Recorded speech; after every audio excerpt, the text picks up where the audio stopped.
Fuck that. 8 doobies to the face. Fuck that. Okay, hey YouTube. Just gonna say it. Take two. I was 7 minutes into the last recording, and my camera decided to freeze and do something funky and throw away all 7.5 minutes of video. So it's probably gonna seem like I'm speeding through because I've gone over a lot of things, but I'll go over most of what I said before. Can't remember everything I said, but it'd probably be more focused now since I brought up most of the stuff already. Anyway, 2017 ZX6R 636, of course, the beautiful white and titanium. Everywhere I go, this bike has people turn their heads. I mean, why not? Look how great this bike looks. This bike is amazing. Okay. Somewhat used to the power now. Still getting used to running the gears out all the way. Still getting used to the suspension, body posture, how the bike turns and things like that. But as far as everything else, the bike is great. My skills have changed a little bit since riding this because I've gone from a 650F Honda CBR to a true 600 to 636, as everybody calls it, the sheeter bike. But I'm definitely enjoying this bike. Done a couple modifications to it. The integrated tail light, of course. Hopefully you guys can see that. It's the best thing that I could have done. I have to get a LED diode adapter, that way it stops fast blinking. But other than that, the bike is amazing, and the turn signals are amazing, as you can see. As far as that, it definitely serves a purpose because now people can actually see me and which way I'm going, things like that, especially with me being worried somebody might rear end me because I didn't have the turn signals at the time. But hey, got them now, so thank God for that. Frame sliders, Shogun frame sliders. I still have to get the inside piece. I had the inside piece, but no screws came with it. Still working on that. I've had these on for about a month and a half. On both sides, of course, the no cut, thanks to the awesome 636 fairings and frames. So kudos to them for that. Of course, when you put that on, you have to put on the blue Loctite, that way it doesn't back itself out and stuff like that from the vibrations. I was honestly going to do install videos, but I didn't get my camera until recently, and the way my phone looked with the first video I did, I didn't want to look like that anymore. Of course, I wanted to be a little bit more professional with what I do, so bear with me on that. Of course, editing and getting used to different types of videos and things like that, definitely get better at what I do. Next big thing is the SC Project exhaust that I have on here. This exhaust is amazing. Sounds freaking awesome. Very aggressive, very loud, ear ringing, backfire, popping, gurgling, everything you can imagine with this exhaust. Under my feet, as you can see, but I did have it up a little bit before I took the pre-chamber off. I rode around with the pre-chamber on with the SC Project up over there where the passenger foot peg is for about 2.5 weeks before I got the piece bracket that went behind the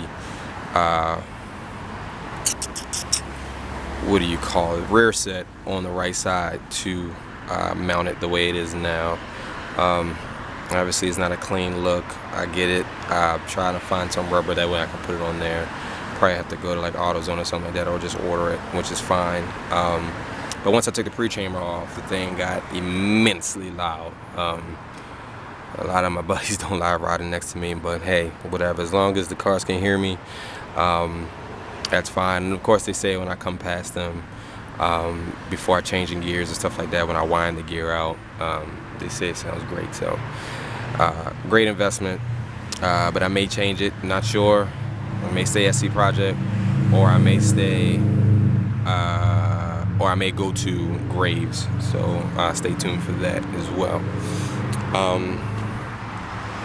I'm not going to change the levers yet, especially since I'm still getting used to the bike. Feels great, and the fact that they come in black is awesome too. Got the Mob Armor phone mount on here as well.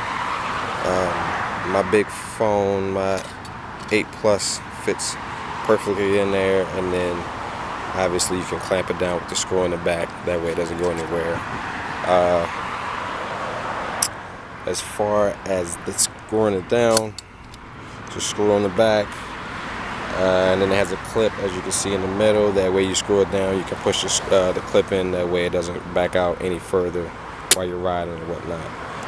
And then, as you can hear, and then now you can see, this magnet is very strong, so you don't have to worry about that going anywhere. Of course, it may have to, once I get my steering damper, definitely need that on this, because when you're hitting them gears, the front end definitely comes up on this bike, so I have to get that too as well.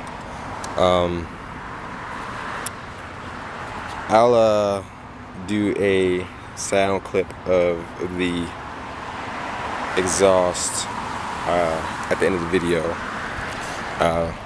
once I let it warm up and things like that too as well. As you can see, I have the YouTube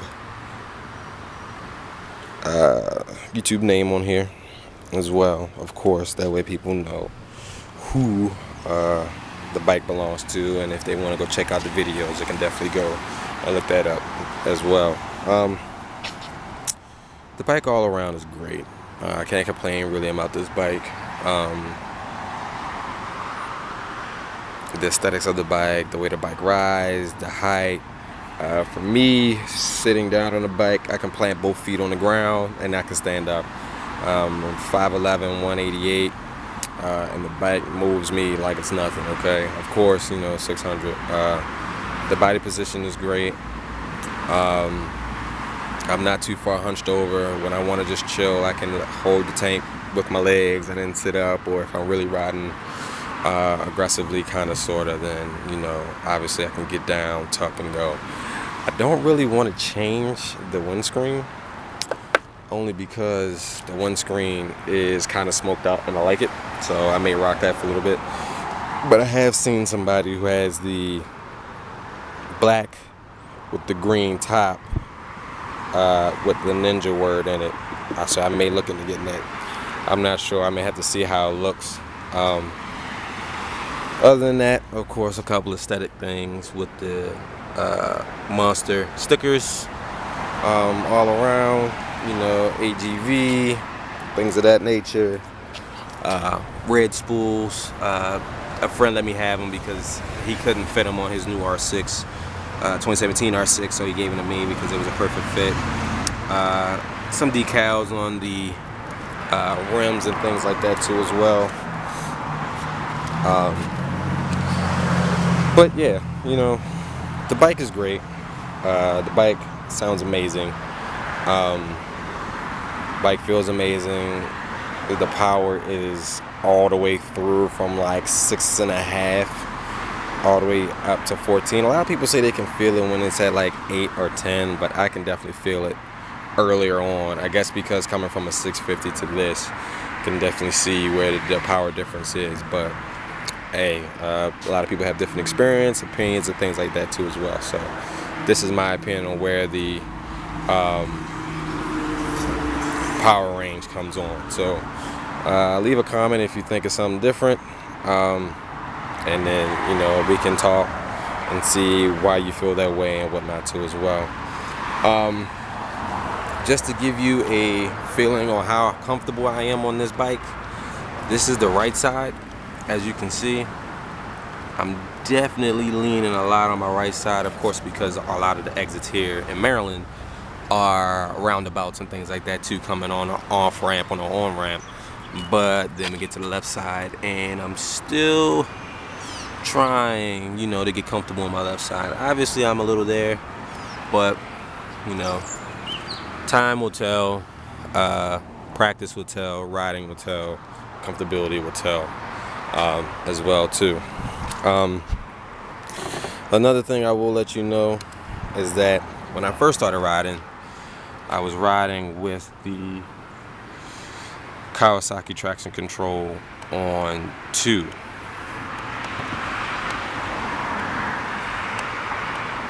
Now I'm comfortable enough to ride on 1.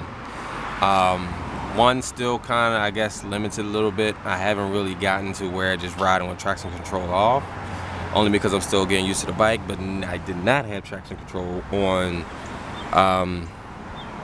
my last bike, so it's just something that I'm taking advantage of, if that makes sense, and going from there. But I will probably do it eventually, just to see how it feels. Great thing about it is, you know, when there's something, or the tire is spinning and it's trying to stop itself, you see some bars come up here just to let you know what the amount of slippage is for the traction, and then it bogs down the power to bring it back within handling. So that's pretty cool. 1, not so much intruding, maybe if you slip on gravel here and there. 2, you definitely get a little bit. And then 3, oh my gosh, I hate riding at 3. I did 3 once, and every little slip or pull or something that I did, oh boy, that thing was bogging me down all the time. And I can honestly say I really don't like that feeling, but hey, to each his own, okay? A lot of people like it. Me, since I came on a bike that didn't have ABS or traction control, I got into the feel of things and how to get out of situations by feeling the bike slip and things like that. You know, call me old, whatever, but hey, I'm going on my 4th season, so that is the level of skill I have from the last bike. Future things with this steering dampener, definitely the steering dampener.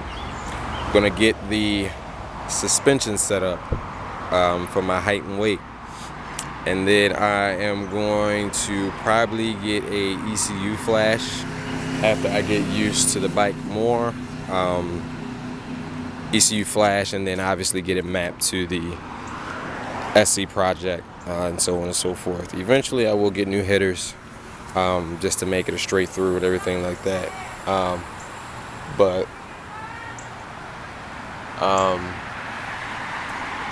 that's about it. That's all I can really tell you. Sorry for a lot of pauses in this. I'm trying to think about what I want to talk about. I may get the wheels powder coated green. I'm not really sold on that yet. I love the black and the way it looks, so I may just keep it like that.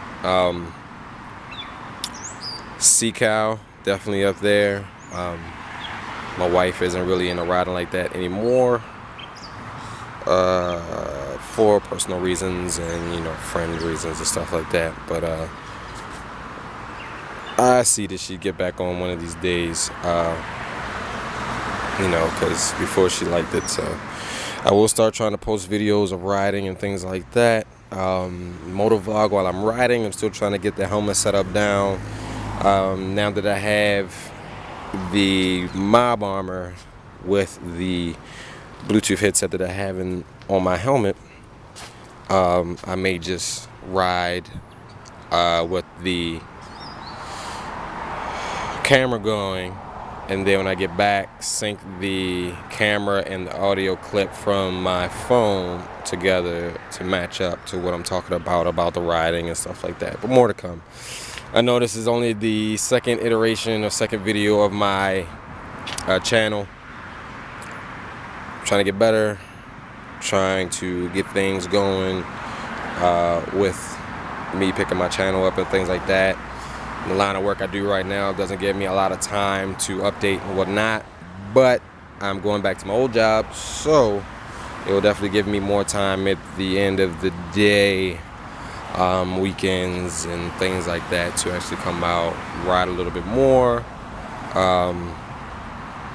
and then give you guys updates and fun videos, and, you know, really try to skyrocket the channel off. Okay, I will do first rides on things like that, on other people's bikes and whatnot. The first ride I'll probably do is going to be on the 2017 R6, Yamaha R6, just to give a comparison on body position and performance on that too as well. Like I said before, I may not have said it, but the R6 was very close to being owned by me as well. But I like the fact that I got this, especially because the riding posture on the R6 is very aggressive and my hips don't like it. I'm not gonna lie, it's very cramping. And my friend, every time we go somewhere, he cramps up within like 30 minutes if we're riding for that long too as well. So my bike, commuter bike of course, but still has the power to kick ass. His bike, pure track bike of course for R6, and definitely can't commute daily on that and whatnot unless you stretch before you ride. So another thing I wanted to touch is an aesthetic thing. I love the fact that they finally came out with the green caps for the Showa big piston forks, and the fact that they have the turn signals integrated inside of the frame and things like, or the fairings and things like that too as well. I wish they would come out with it on here, but obviously it's an aesthetic thing with them. I like the aesthetics of that, and if they ever do it, that'd be great. Shout out to you, Kawasaki. Think about it. Maybe, maybe not. Okay. Any questions? Comment down below. Want to know a little bit more about the bike, how it rides, let me know. And then I'll try to do another video here soon, within the next couple of weeks. I think I have it fine-tuned with my motovlog helmet now, and we'll go from there. But that's it for now. Like, share, comment, subscribe, and then you guys have a great day. It's 2017 ZX6R 636.